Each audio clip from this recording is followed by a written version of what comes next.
শীত বস্ত্র বিতরণ করতে পারি, শীতের সামগ্রী বিতরণ করতে পারি, সহযোগিতা করতে পারি, খোঁজ খবর নিতে পারি, কিয়ামতের এই কঠিন মুহূর্তে আল্লাহ তাআলা আমাদেরকে যে ভয়াবহতা রয়েছে ওই ভয়াবহতা রাসূল বলেছেন দূর করে দিবেন। সুবহানাল্লাহ। ভয়াবহ দূর করে দিবেন যদি অসহায় দরিদ্র মানুষকে সহযোগিতা করি, আশ্রয় প্রদান করি, শীত সামগ্রী বিতরণ করি, খাওয়ার দাওয়ার জন্য বিতরণ করি।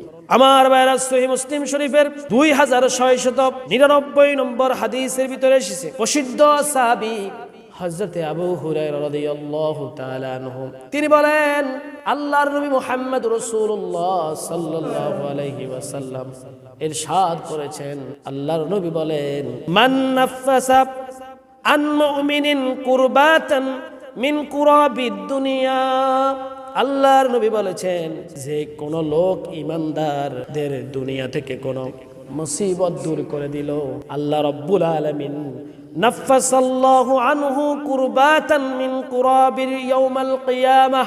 আল্লাহ রাসূল বলেছেন কোন লোক যদি অসহায় দরিদ্র ব্যক্তির যদি দুরবস্থা দূর করে দেয়, মুসিবত দূর করে দেয়, মহান আল্লাহ পাক কিয়ামতের ময়দানে ওই ব্যক্তির মুসিবত দূর করে দিবে। সুবহানাল্লাহ বলেন, করে বলেন।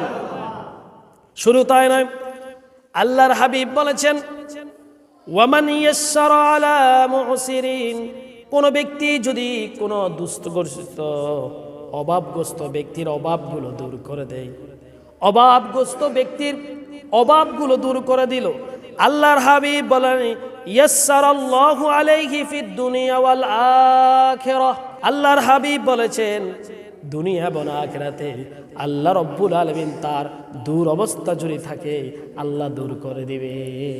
সুবহানাল্লাহ, সুবহানাল্লাহ। সহিহ মুসলিম শরীফের হাদিস। আপনার দূর অবস্থা কেন যাচ্ছে না? আপনার টেনশন কেন যাচ্ছে না? আপনি তো টাকা পয়সা সবকিছুর মালিক, তারপরও টেনশন। কারণটা হলো আপনার দূর অবস্থা না কাটার কারণ হলো আপনি অভাবীদের খোঁজ খবর নেন না।